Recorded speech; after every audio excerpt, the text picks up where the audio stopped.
ibadah online SYC Good News.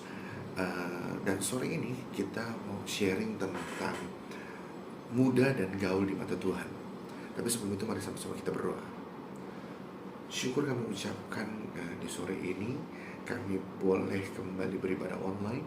Dan biar sore ini kami mau belajar satu hal lagi tentang menjalani kehidupan sebagai anak-anak muda yang berkenan di hadapan-Mu. Buka setiap pikiran dan hati kami Tuhan, agar kami dapat menerima firman-Mu dengan kerendahan hati, dan kami mau dengar-dengaran bersama dengan Engkau.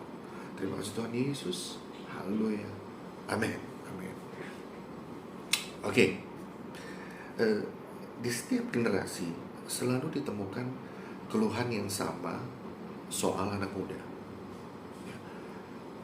Misalkan, dasar anak muda nggak punya tata krama kalau bicara, atau juga anak muda itu nggak mau dengar nasihat orang tua. Ya masih banyak lagi stereotip negatif lainnya, ya seperti orang muda cenderung konsumtif, gemar merokok, kecanduan obat terlarang, dan bergaul di dunia malam.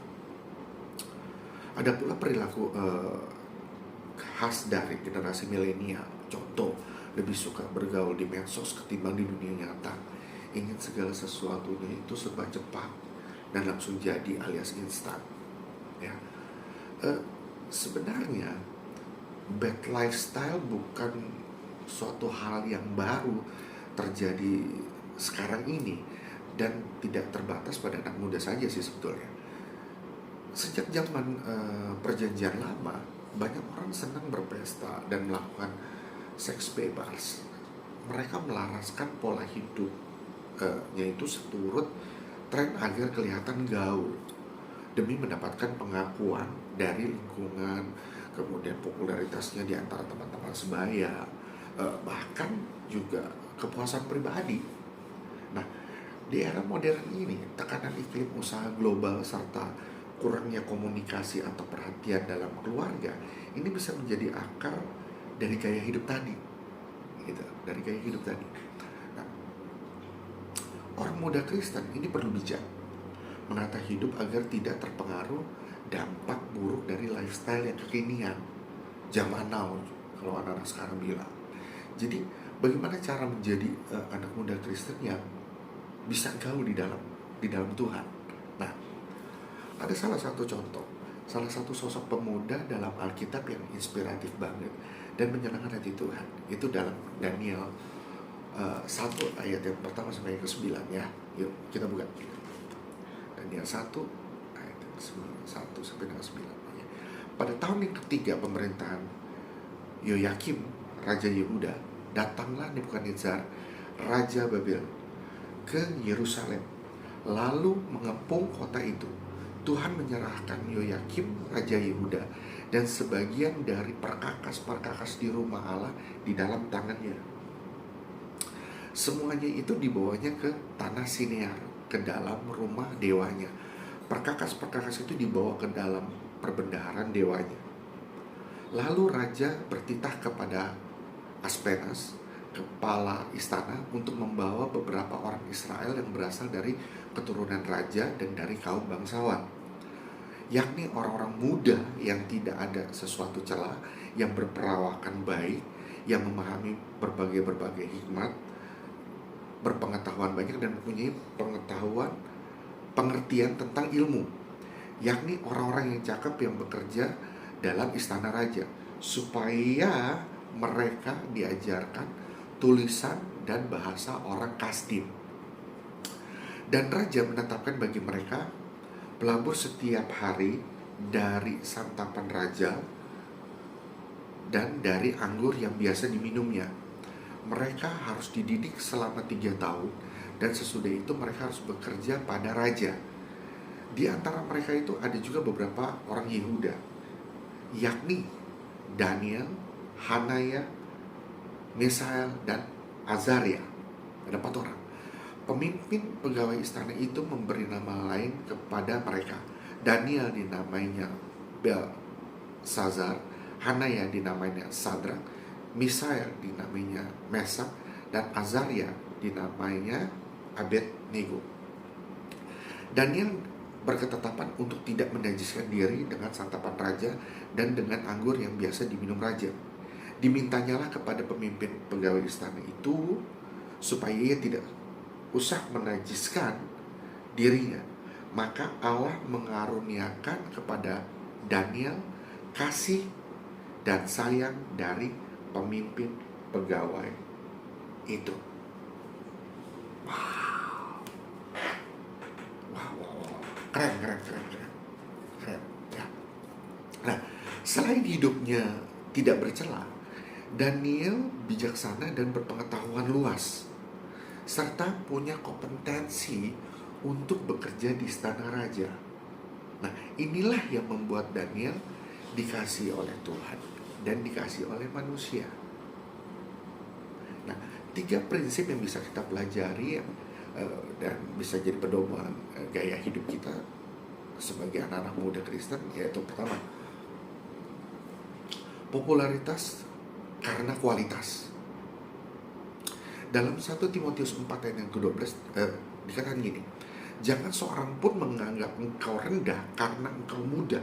Jadilah teladan bagi orang-orang percaya dalam perkataanmu, dalam tingkah lakumu, dalam kasihmu, dalam kesetiaanmu, dan dalam kesucianmu. Nah, kebanyakan anak-anak muda zaman sekarang nih, zaman now, suka popularitas. Segala cara dilakukan untuk mendapatkan gelar eksis. Ya, mulai rajin update status, selalu pakai barang-barang paling keren dan trendy, sampai merendahkan orang lain agar dirinya kelihatan bagus. Nah, masalahnya adalah apakah semua itu membuat kalian menjadi mutiara atau berlian atau diamond yang berkilau di mata Tuhan? Wah, belum tentu coy. Belum tentu. Mungkin untuk ukuran kerennya manusia, iya, but not in the God side. Come on guys. Nah, ini yang perlu diperhatikan. Gini kawan, popularitas sejati bersinar karena tindakan dan karakter yang baik.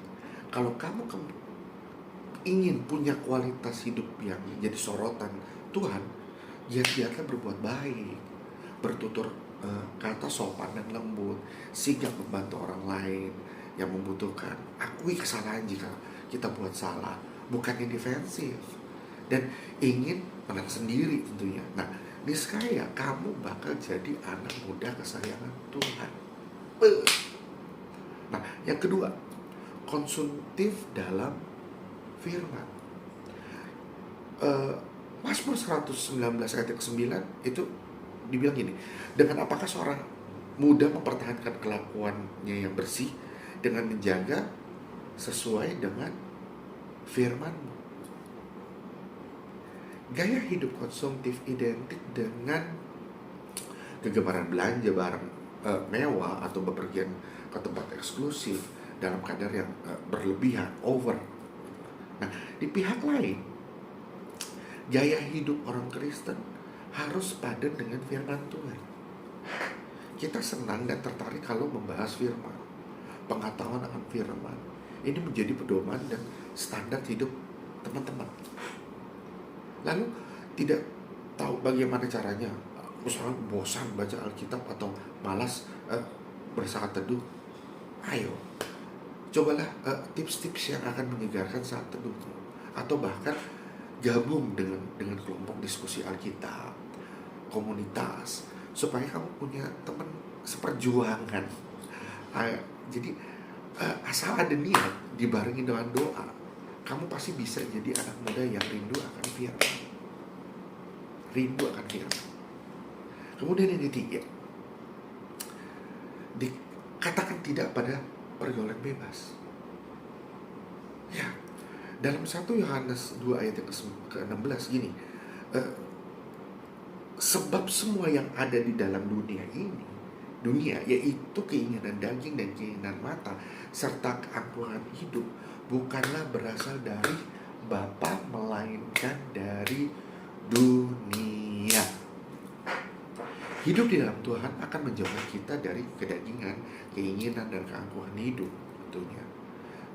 Dengan Tuhan sebagai pusat hidup, poros kita, kita dapat menjaga diri dari nafsu dunia. Kita sadar bahwa pergaulan bebas ini akan merusak diri sendiri, dan paling parah itu bisa merusak masa depan teman-teman. Menjaga kekudusan adalah gaya hidup anak-anak muda Kristen. Karena bergaul di dalam Tuhan berarti hidup dalam kemurnian, gitu ya, hidup dalam kemurnian. Nah, di dalam Alkitab begini, sebab itu jauhilah nafsu orang muda, kejarlah keadilan, kesetiaan, dan damai bersama-sama dengan mereka yang berseru kepada Tuhan dengan hati yang murni. Itu teman-teman bisa lihat di 2 Timotius 2 ayatnya ke-22 ya. Nah, namun menjalaninya tidak semudah yang diucapkan. Pasti saat kamu merasa tekanan dari teman sepergaulan atau tidak peduli dengan kata orang. Nah, coba pikirkan ini, coba renungkan ini. 1. Sudahkah saya berada di lingkungan yang membuat saya menjadi orang yang lebih benar? Nah, renungkan itu. Yang kedua, apakah teman-teman yang baik akan menjerumuskan saya pada ketergantungan alkohol dan obat-obatan? Gitu. Kemudian yang ketiga, apakah sahabat, pacar, atau kelompok atau komunitas yang baik akan menyuruh saya berbohong kepada orang tua atau mengancam meninggalkan saya kalau tidak mengikuti kemauan mereka? Is determine your attitude now. Don't be late, guys. Tentukan hidupmu sekarang. Jika perlu, carilah orang yang bisa kamu percaya atau komunitas rohani lokal terdekat untuk mendiskusikan hal ini. Siapa tahu mereka dapat memberi saran dan solusi untuk masalahmu. Jadi jangan keluar dari komunitas. Lalu anak muda Kristen sejati ini memiliki gaya hidup yang inspiratif bagi banyak orang. Bukan berarti kita tidak boleh bergaul atau berpenampilan sesuai tren, nggak begitu juga. Tetapi kita harus punya prinsip yang kuat, bisa mempertanggungjawabkan apa yang kita lakukan. Nah, itu yang berkenan bagi Tuhan, bagi Allah. Yuk, belajar jadi orang muda yang gaul di mata Tuhan, jadi anak kesayangan Tuhan. Siapa yang gak mau? Oke? Renungkan semua itu. Oke, teman-teman Stariot, terus jaga sikapmu, perilakumu sebagai anak-anak terang, kebanggaan bagi orang tuamu dan bagi Tuhan tentunya. So, ayo bangkit kembali semua anak-anak muda bagi kemuliaan nama Tuhan. Haleluya. Mari kita berdoa. Allah Bapa, hamba sudah selesai memberitakan firman-Mu untuk teman-teman Stariot dan anak-anak muda dimanapun yang menonton channel ini.